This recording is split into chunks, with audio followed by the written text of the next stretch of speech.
So we are now in the crucial moments, the moments that I was referring to the whole time that I've been doing these videos, maybe over the past 8 or 9 years, where it may have seemed the seriousness that I was sort of, expressing through my conduct actually may actually just be a conspiracy theory. It may not happen, but it is happening just in the exact same words that I've always said.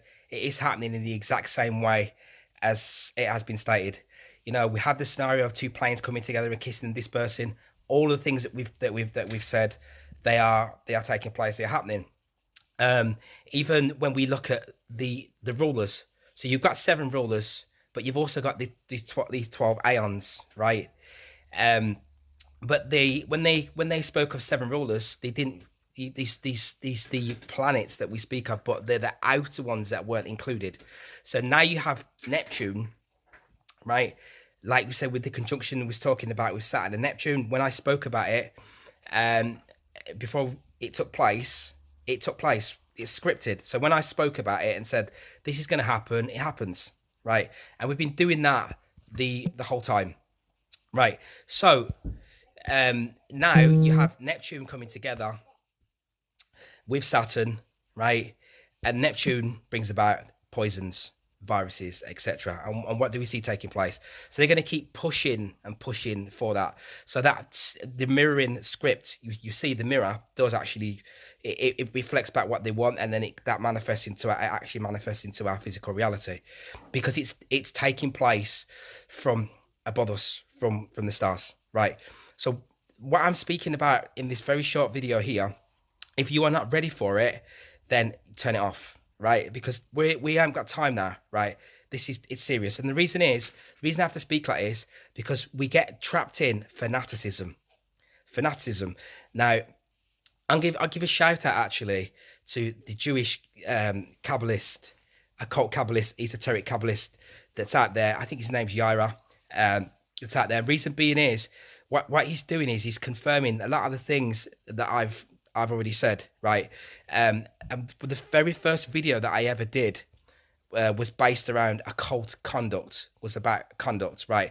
And in the occult world, it's not the truth the esoteric truth that's really there, that's the gold that's given out. It's not the truth that you find on YouTube. It's not about none of that. It's more about your conduct, right? Partly. So you have the way that you operate and the way that you act, determines what is going to manifest in your physical reality. So if you want freedom, right, you can't just go to work, go home, and then sit on YouTube and then sit and clap at other people who are giving out their version of what they think the truth may be, right? Because that is not going to give you the freedom that you're looking for. So this is why I'm always talking about conduct. It doesn't get many views. It's not going to be liked, right? Because this is not what we think it is. And the reason that is, if you look at I'm always talking about the Kabbalah. I'm not a Kabbalist, but because I have developed my own gnosis, right? But I have been studying occult world gnosis, occult world knowledge, and so on and so forth for a very, very, very, very, very, very long time, right? So if we look at the Kabbalist, Levi, like Aphias Levi, right, who also brought the Baphomet, right? And this is where you see fanaticism again in a truth movement and how it plays against us, right? And because of the breaking of the vessels, Lurianic Kabbalah, right, when light drops down, the vessels break because it cannot hold it, and vessels break, light shatters the vessels, and light breaks free, and what happens is we then develop darkness. Light is buried itself in husks and shells, right, which is darkness. Reason being is what we are in is developed from, we also find this in Gnosticism as well, it's chaos and darkness. Everything that we are here in this 12th aeon, because I'm always talking about the 13, you see it in all the movies, it's been constantly reflecting its back at us continuously, because this is happening outside of this physical reality, right? And this is born about through chaos. There are primordial forces here that were here before what we call God. What we actually call God in the video that I did before is the 8, right? Which is spine, right? Which is the law of the 8, which is also the frequency and vibration of the Baphomet, which is also 8, right? And the Baphomet is a representation of the astral light, right? So this is why I'm saying this, because what fanaticism does, it bends and creates belief systems that go against us, right? That astral light contains a mirror within it, which reflects back to us how we project ourselves outwards. It reflects that back at us, right? So if we're operating, if our tendencies are destructive, so if we go around gossiping about people, and we go around operating with ill intent, right? And we say that we're doing it, but we're not really actually doing it, like I've been saying all along, all this time, then what happens is it manifests and reflects that back at us, because the Baphomet is a symbol of magnetism, right? So our conduct, the very first video I did is electromagnetic, has an electromagnetic pairing with the ether, right? When I capture plasma, now you see the lady Eskridge, right, has taken out, right? They're working with plasma infusion. I had a scenario myself in 2015. I've put it out there before several times, and I've shown the videos for it, and I can tell you clearly, right, as a stone cold fact, that there is technology here, right, that is far surpassed human comprehension, far surpassed what you can comprehend as a human being, right?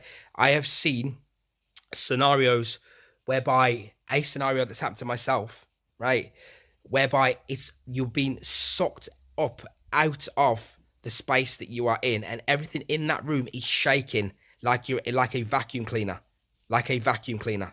and this is our issue. Because of what's been reflected back at us, we cannot see things properly. So the other thing that I wanted to say, right, is the way that the psyche of nature works with the shadow, right? If I take one of these truthers, I'll tell you in actual fact, I'm not going to mention their names, but the other day I seen a clip or something, right, and the guy was on there, and because of these older generations, that we come in through, right, that people come in, right, it's not the same as the generation of my people who are 60 and so on and so forth. It's different. They come through in a narcissistic, they come through where the narcissism is more rife, where the programming of the construct is much deeper than what it is when we came through. It came through in the 80s, if you came through in the 50s, 60s, so it's different. You will still push this fanaticism. You will still push it.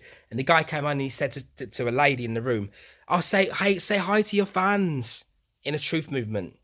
Stone, I think the guy named Stone, right? Say hi to your fans and stuff like this, right?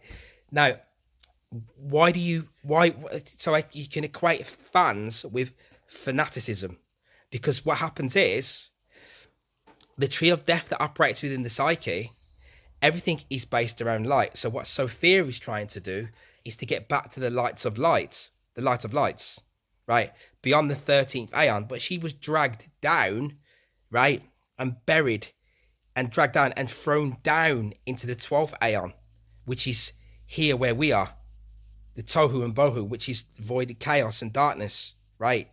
Yep, this is what happens to us. We've been thrown down into here. This is why I mentioned the Jewish Kabbalist at the beginning, because he's saying exactly the same as I say it, exactly the same as I know it to be, right?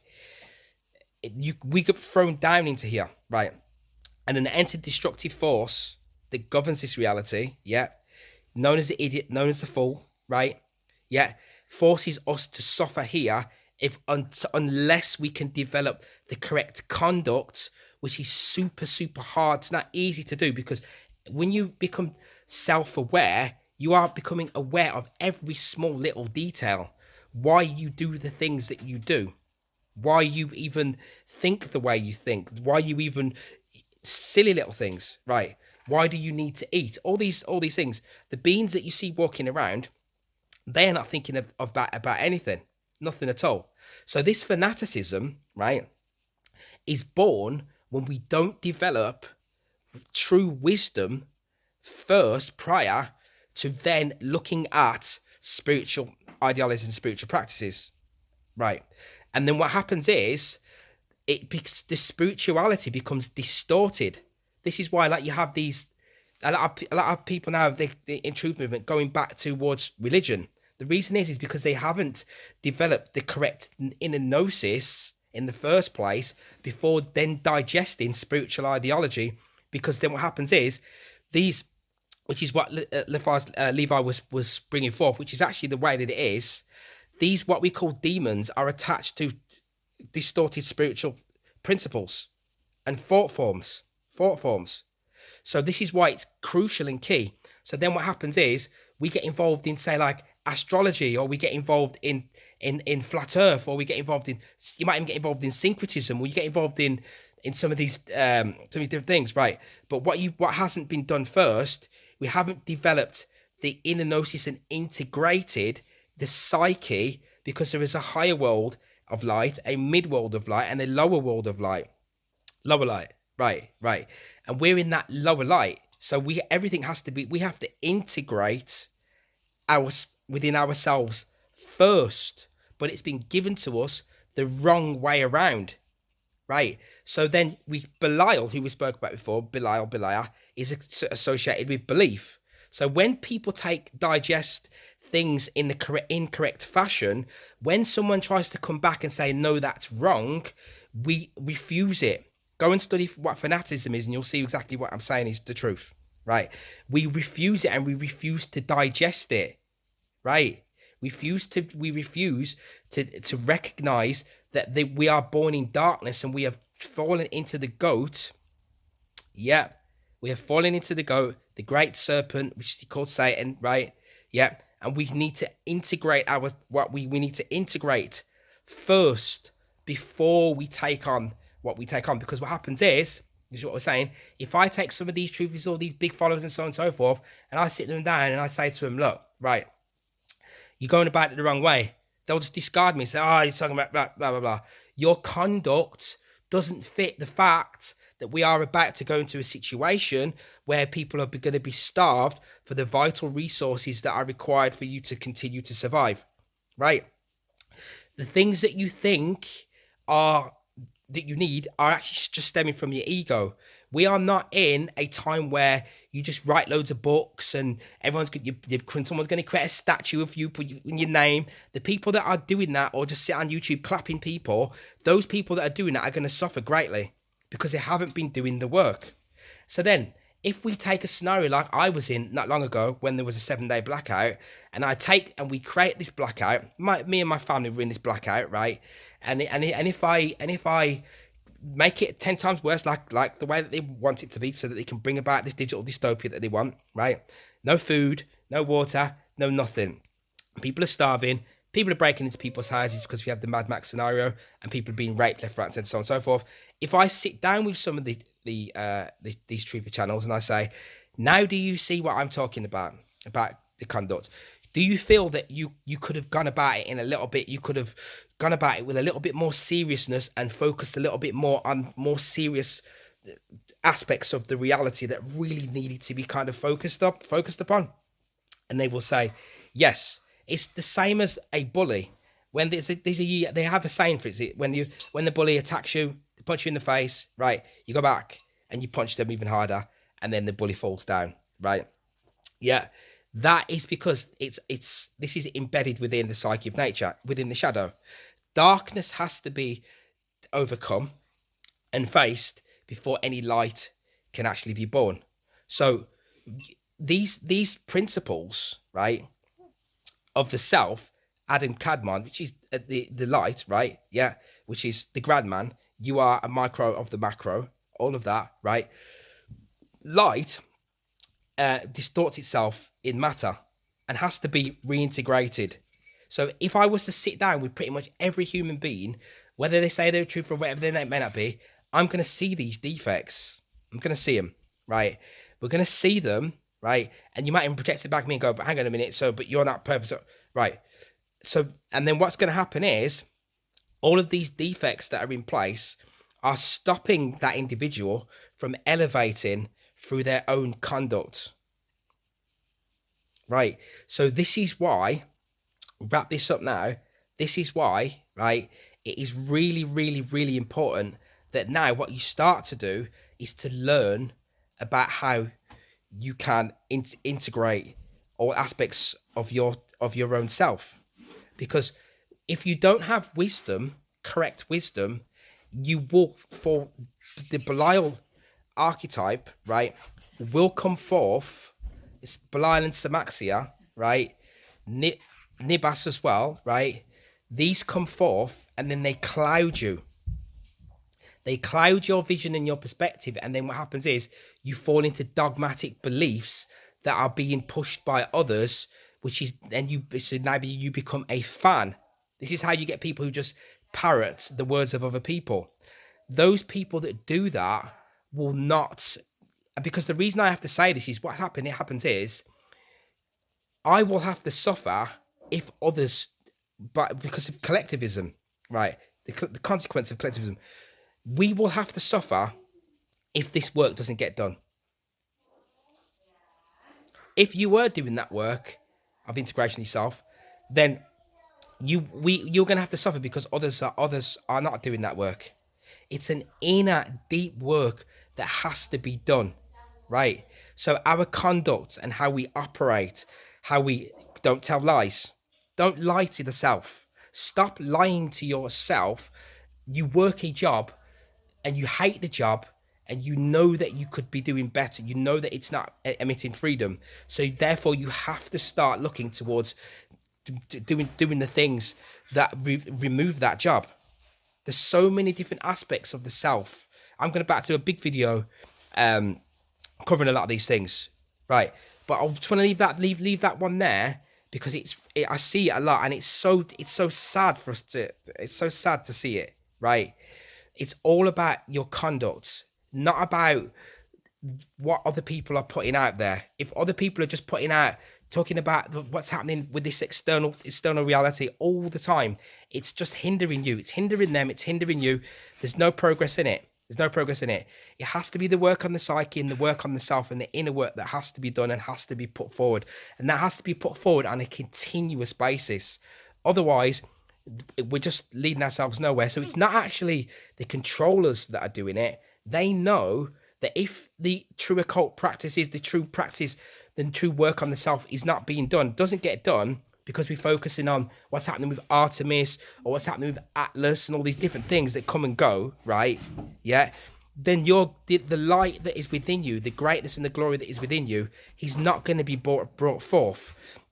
And by it not being brought forth, the ether will not grade us, and literally, if it sees that we are doing the correct thing, the work within us, this mirror, this astral mirror, this astral light, which is what the Baphomet represents. Imagine how many truthers have said to you, oh, they are following the Baphomets and that, because think of all the people that are leading astray. A Baphomet is a symbol of magnetism, it's a symbol of this astral light, and it's a symbol of this reflective mirror.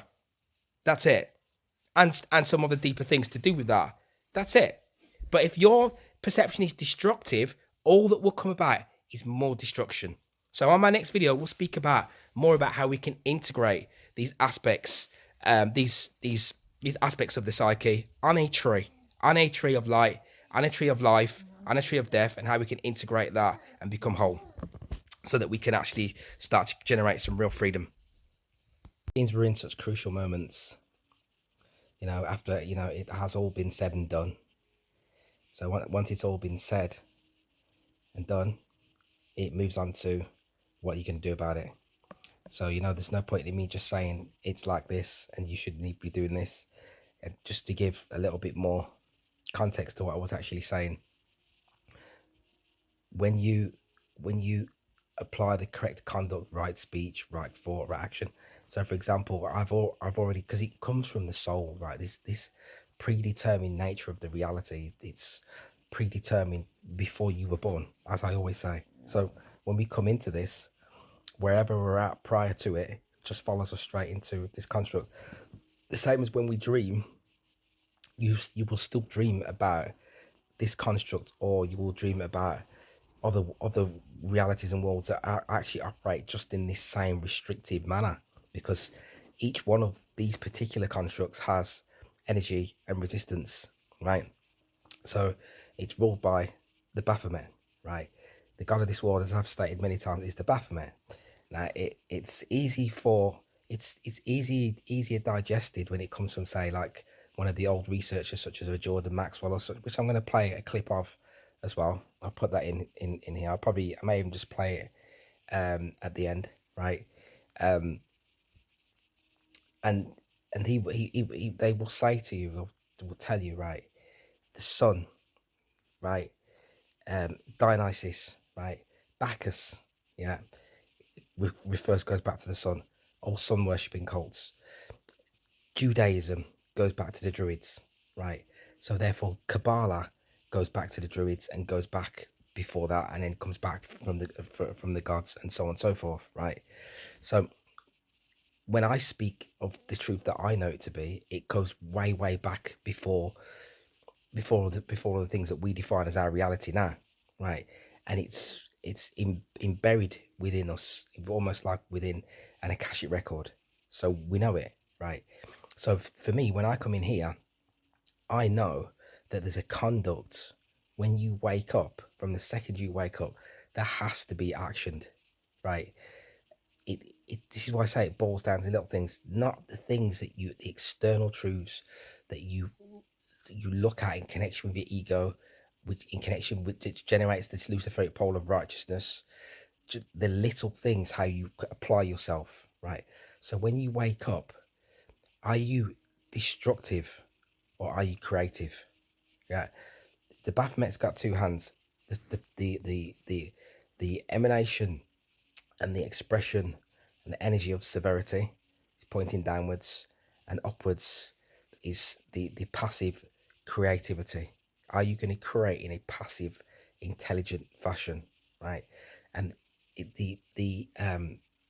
with the seven doubles is giving you, so if you don't operate intelligence, if you don't, if the light of intelligence is not radiating within, yeah, then dull stupidity will be the expression instead. Because what happens is, if you've got this stirring, this pool of abyss of darkness, right, and then you've got 288 sparks of light. 288 is 9. Name of God, yeah. In the Hebrew to the Jews, again, it goes back to 72 names of God, yeah. Goes back to 9. 72 goes back to 9, yeah. Goes back to 9 again, right? Now, God is 8, yeah. The Baphomet is 8, right? Now, so G in the most simplest of simple gematria, because everything is hidden in plain sight. Simple gematria, right? So the two of them are intertwined. Christ, the number of Christ is 888, which again goes back to 8. So with your conduct, when you wake up, for example, yeah, since I've been here and I've fallen out with people in the past, had relationships and all sorts, when it was not conscious light to the levels that we're dealing with now, where people can't apply that conduct. When you wake up is the most crucial moment. It is the birthing of a child, the born of a child, because everything echoes and reflects again. But we don't recognize the depth of this reality of how it actually really works. So it echoes again. So when you wake up, that's you've just been born again. When you wake up, when you go and speak to somebody and you go and speak about somebody else, and that what you're saying about that person is not true, you are causing harm, which is an act of evil. What you define as evil is your subjective perception of what evil is, doesn't fit the objective truth of what evil actually is. So evil is you causing harm to yourself again. So when people wake up, for example, they've been working with density the day before, eating lots of foods and so on and so forth. You wake up and you feel groggy. When you go around, they go to these workplaces, and all of the people in there, their energy field is expressing this angst and this anger, right? This severity is being expressed, and then you are taking that out upon others, which is an act of evil, right? When you are then when you are waking up, right, and you are scrolling through your phone and you are consuming the density from this reality, is an act of evil. As soon as I live out in tranquility now, so I see it, and because I've done that, because I've deliberately gone out of my way to remove these these these acts of severity, right, when I open my eyes, from the very second I open my eyes up until I've done all the things that I need to do within passivity within myself first, to raise myself up as I've just been born that day. Yeah, right. These things are, when these things are done, then what happens is it will then bring things like the plasma field into my life, which the plasma, the supercharged energy, that levitating force, anti-gravitational force, it applies with that because it's free energy in the atmosphere. Yeah, removes all negativity from the body. But it is only coming to me to have that because I've already spent 25 years deliberately working with these two polarities, right? Removing the destructive and bringing in the creative, right? This is what is happening. This reality works to such an extent. We have a 13th aeon, right? 13th aeon. We've got children that walk around now, keep saying the word 67, 67, 67, 67, which is 13. We perceive that these numbers are just numbers, but they're not, right? They denote, and they are literally energy frequencies that represent the coming together of this reality, which is why we have the 32, the 10 Sephiroth, right? The 22 past takes us back to 32 again. Spin that around, we've got 23. 1 and 3, the 1 is spirit, 3 is spirit. The even numbers, odd numbers are spirit, right? Two of them together combined creates 13. They operate on the same octave as the 9. The 9 is the higher of them. The 1, the 3, and the 9 is the higher. The 6 is the matter, the material, right? So everything all comes together as in this synchronized fashion through letter and number, right? Now this is within the Kabbalah. So like we say, right, the sun, when we talk about the sun to us, oh great, the sun's shining. In other periods gone by, the sun is causing destruction. Like even here in Portugal, all right, the weather weapons, but the sun will cause destruction because it's active principle, active force. So we had 0 degrees of Aries, right, which is the active principle, which is the horns. The god of this world is the goat. They know this and they understand the truth, and they are hiding it from you. When you then take it, operate with just Luciferic pole, thinking, oh, we know everything, Charlie, like acting like the full card, we go down the wrong path. We don't realize how this all works. So the goat, yeah, is the generative force, which is a fire force, which is Bacchanalia, Bacchus, which is again Jesus, which is again the Baphomet, right? An expression of revelry, yeah, hedonism, sex, drive, and life force. And the raw primordial forces that operate within her nature.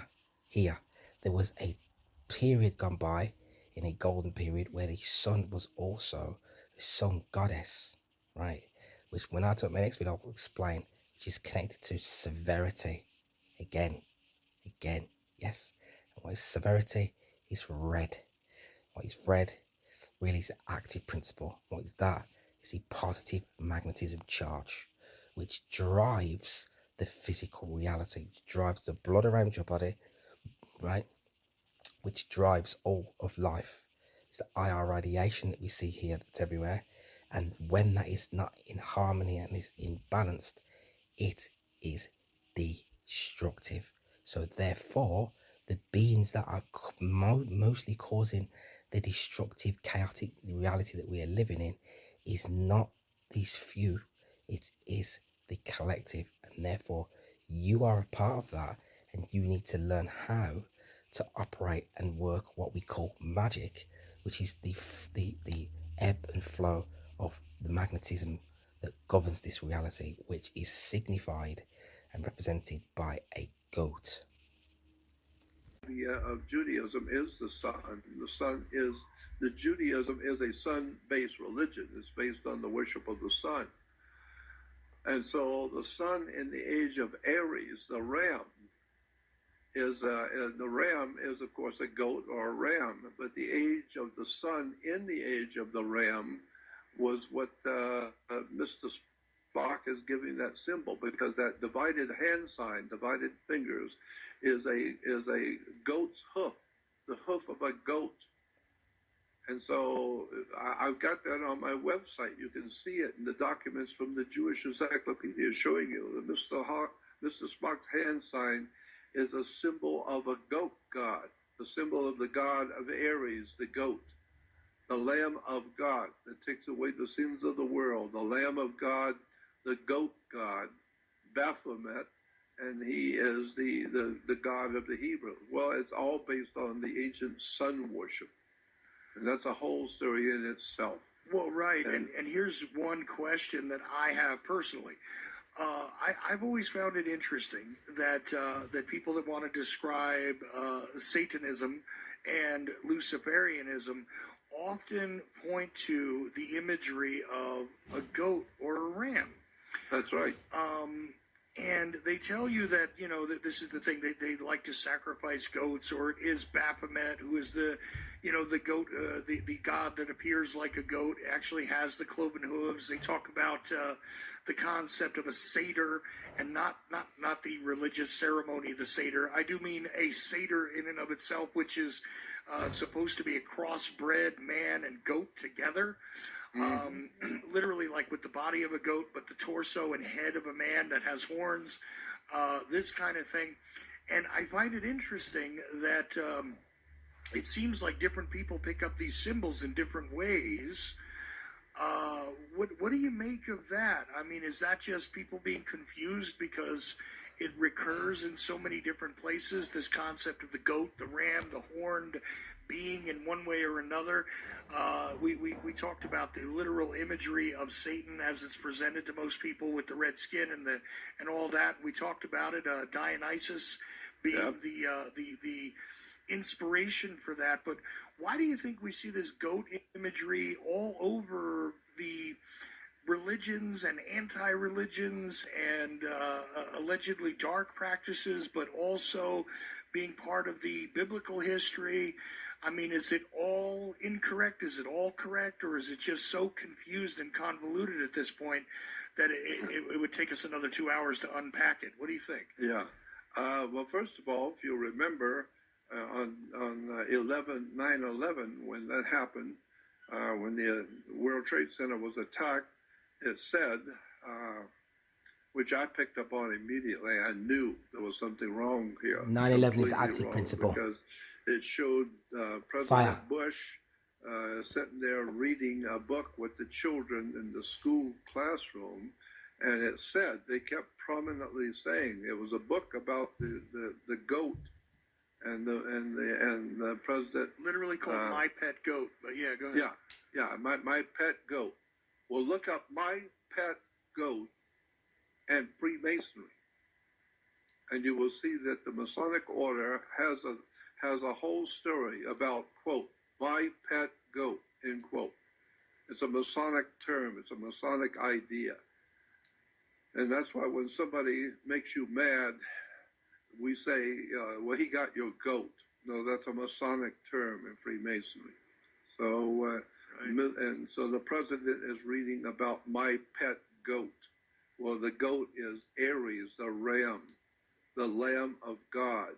And that's why Jesus is connected to Bacchus Dionysus. Bacchus, look up Bacchus.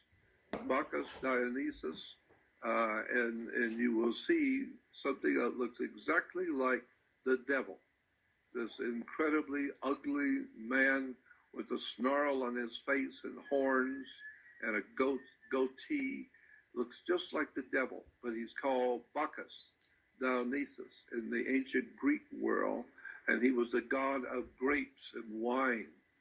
And then you look at the symbols for Jesus, and you will see Jesus is Bacchus, Dionysus, and he has around him all the pictures around about Jesus have him sitting in the midst of wine and bread.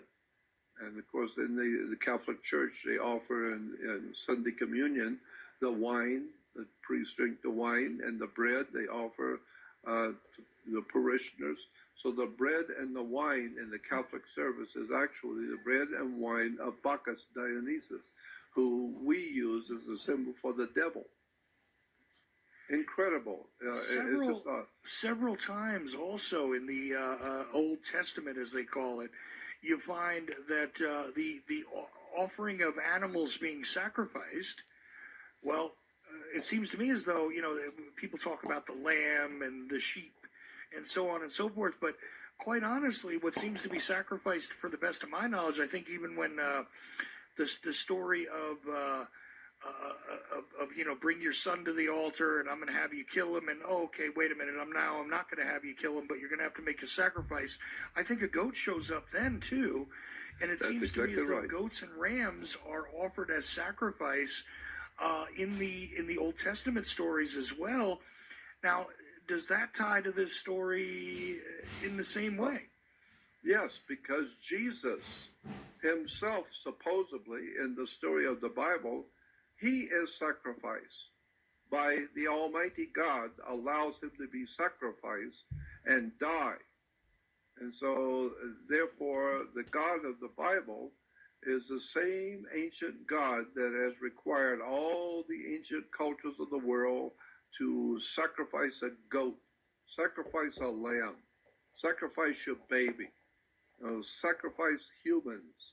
And this is why Abraham is told, take your son out. God says to Abraham, take your son out and cut his head off. Yeah. Sacrifice him to me. I want to see it. And so Abraham takes his young son out, puts him on a rock, and gets out the knife and is going to stab him and kill him. And then the angel pops in and says, no, we just wanted to see if you were stupid enough to do that. So God said, you don't have to sacrifice him. He now knows that you will do whatever he tells you to do. So you don't have to sacrifice. Well, myself, I say, wait a minute. If God tells Abraham to go out and sacrifice your son, your boy, then that tells me that according to the ancient Hebrew philosophies of theology and religion, that it was all right for a human sacrifice. And then you begin to see how, according to the ancient Jews, there were human sacrifices. As a matter of fact, it was very famous with Marduk, when the Jewish nation would sacrifice their babies and their children to Marduk. And go back and look at Marduk on the web, go to image and type in, and the Jews would take their babies and throw them into the fire to offer their children to Marduk. And so it goes back to Marduk, the god of the sun god Marduk. Why? Because that's why he had a fire in his lap. He was a god of fire, the god of the sun. So sun worship has always been the center for Judaism, Christianity, and Islam.